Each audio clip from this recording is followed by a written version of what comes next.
Olá, este é mais um resumo participante do primeiro simpósio de Ecologia e Conservação, intitulado Amebas testáceas e a conservação do reservatório de Ribeirão das Lajes, Rio de Janeiro, Brasil.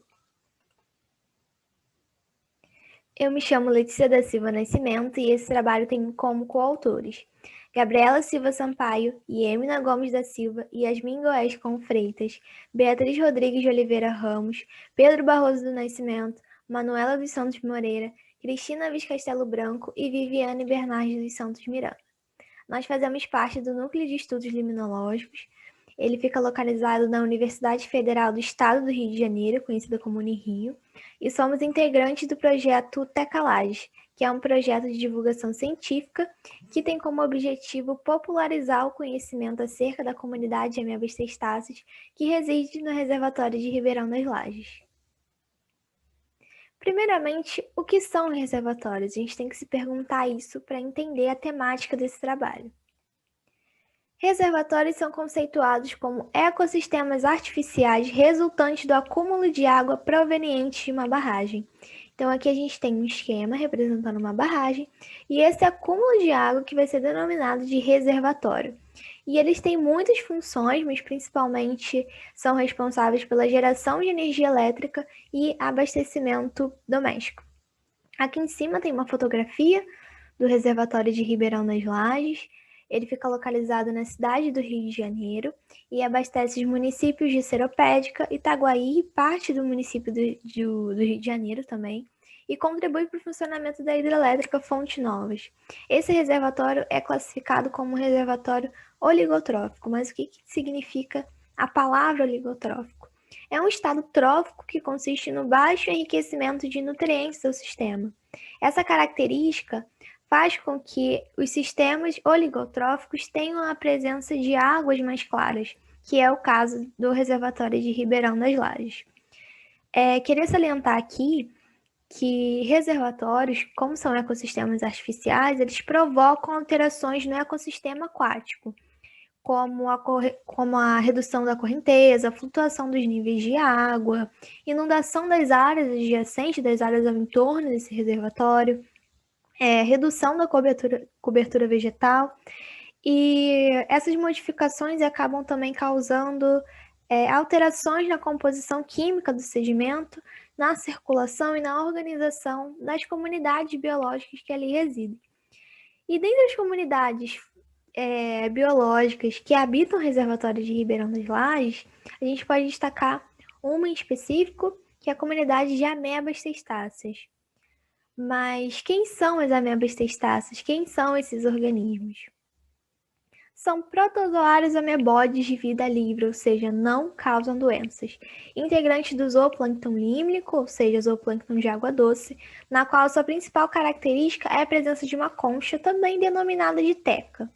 Aqui é representada. Essa teca confere proteção à ameba. Então, aqui tem um esquema de uma teca, aqui a ameba inserida dentro dessa teca. Primeira curiosidade é que a ameba ela não sai totalmente da sua teca. Ela fica conectada sempre na sua teca a partir desse epipódio. O curioso é que essas amebas podem produzir a sua teca de duas formas distintas, ou de uma forma autossecretada ou de uma forma aglutinada. E aqui eu trouxe alguns exemplos. As amebas que aglutinam a sua teca, como isso funciona? A ameba ela vai recolher partículas no meio em que ela está inserida. No caso, no reservatório de Ribeirão das Lajes. Então, eu tenho a ameba inserida no reservatório de Ribeirão das Lajes, habitando esse ambiente, e vai recolher as partículas presentes no meio e vai aderir a um cimento orgânico que ela mesma produz. E ela vai fazendo isso e montando a sua teca. Aqui tem alguns exemplos de algumas espécies que têm a teca do tipo aglutinado. Aqui uma Diflugia acuminata, uma Centropix aculeata e uma Leishquereza modesta. E o outro grupo de amebas que autossecretam a sua teca. Eu acho que o nome já é bem intuitivo. A ameba vai secretar a sua própria teca. Ela não vai recolher do meio, nem nada disso. Ela mesma vai produzir. Aqui tem alguns exemplos, como Marcella dentata, Matrinea michelis e Meoglifa acanthophora. Podemos perceber pelas diferenças morfológicas entre esses dois grupos que as aglutinadas têm uma aparência um pouco mais bruta, diferente das autossecretadas, né, que tem uma aparência mais vítrea, mais delicada. Essa tecla não é fechadinha, ela tem uma abertura, e essa abertura é denominada de pseudoestoma. Através dessa abertura, a ameba consegue emitir esses pseudópodes e, por sua vez, esses pseudópodes vão auxiliar na locomoção e na captura de alimento. Agora, algumas características ecológicas desses organismos. São organismos cosmopolitas, ou seja, estão presentes em praticamente qualquer lugar no mundo. E esses organismos detêm uma alta diversidade e um ciclo de vida curto. Inclusive, esse ciclo de vida curto permite o estudo com esses organismos em diferentes escalas. Tem uma alta taxa de mortalidade, mas também uma alta taxa de reprodução e são sensíveis às alterações ambientais. Essas últimas características que eu comentei fazem com que esses organismos sejam exímios bioindicadores, né? As amebas cestáceas são consideradas como bioindicadores. Mas o que é um organismo bioindicador? São organismos que conseguem refletir as diferentes alterações que podem ocorrer no ambiente. Espécies consideradas bioindicadoras, elas podem apresentar alterações em sua dinâmica e na sua estabilidade populacional ao responder a essas modificações ambientais. Que é o caso dessas amebas testáceas, que a gente vai entender um pouquinho sobre a bioindicação em relação aos reservatórios ao longo dessa apresentação. Esse trabalho tem como objetivo avaliar e divulgar a diversidade de tecamebas no reservatório estudado. A coleta ocorreu através de arrasto vertical, utilizando-se uma rede de plâncton de 68 micrômetros até o limite da zona eufótica, e esse limite foi determinado com um disco de SEC, ou SES. Contabilizaram-se 4 pontos amostrais com distintas profundidades e fluxo hidrodinâmico, e em seguida as amostras foram acondicionadas em potes de vidro e fixadas com solução aquosa de formol a 4%. As análises taxonômicas e contagem ocorreram em microscópio trinocular e as imagens das espécies foram capturadas utilizando software imagens ProPlus 70. A identificação dos gêneros e espécies foi baseada em literaturas e sites de referência. Como resultado, foram identificadas, catalogadas e fotografadas 60 espécies de amebas testáceas, onde Diflugida, Arcelida e Centropixide foram as famílias mais representativas.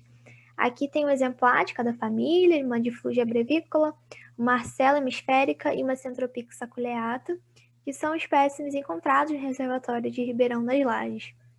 A relação tecamebas e reservatórios, e tecamebas e o reservatório de Ribeirão das Lajes também, ela é baseada na capacidade de bioindicação desses organismos, como foi comentado mais no início dessa apresentação.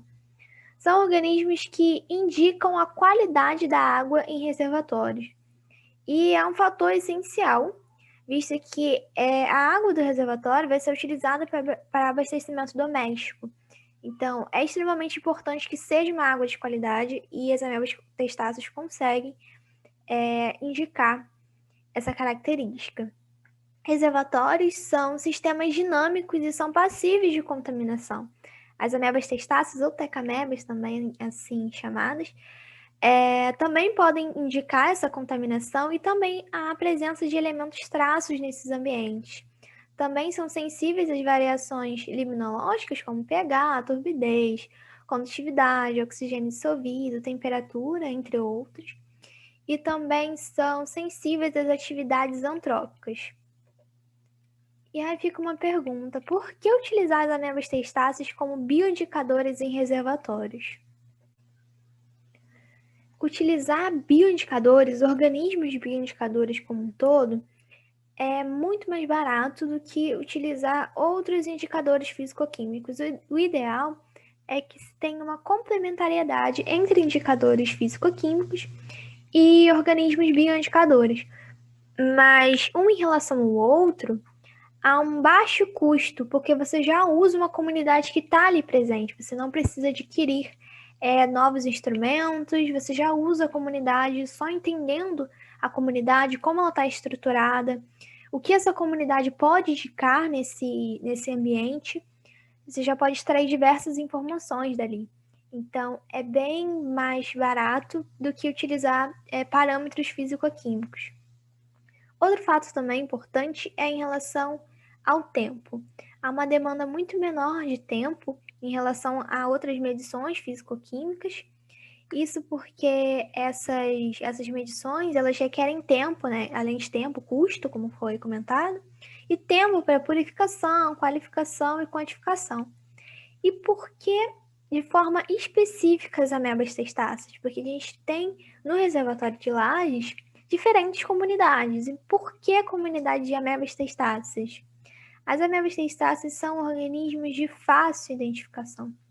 Só pela morfologia da sua teca e pela orientação do pseudoestoma é possível, em microscopia óptica mesmo, chegar em gênero.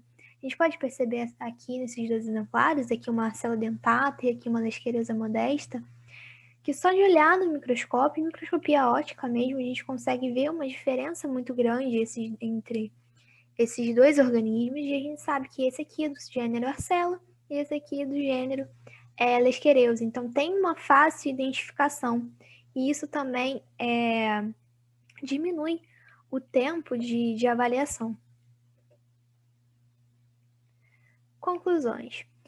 Mediante os resultados apresentados, conclui-se que o reservatório de Ribeirão das Lajes apresenta uma diversidade considerável de amebas testáceas. São organismos primordiais para a conservação de um reservatório, o reservatório de Lajes, pois são protozoários indispensáveis na cadeia trófica aquática. Tem uma importância fundamental do ponto de vista da saúde ambiental, e isso está relacionado à sua capacidade de bioindicação. E as amebas testáceas são essenciais, são primordiais à saúde ecológica. E a saúde ecológica vai impactar, consequentemente, na nossa saúde, na saúde humana, visto que os serviços e produtos naturais são utilizados por nós também os utilizamos. Por isso, as amebas testáceas são extremamente importantes para a saúde mental, para a saúde ecológica e, consequentemente, para a nossa saúde também, para a saúde humana. Essas são as referências utilizadas nesse trabalho. E eu gostaria de agradecer a toda a equipe de Teca Lajes pelo apoio e pelo carinho, as minhas orientadoras, doutora Viviane Miranda e professora doutora Cristina Alves Castelo Branco, e ao primeiro simpósio de Ecologia e Conservação pela oportunidade. Obrigada.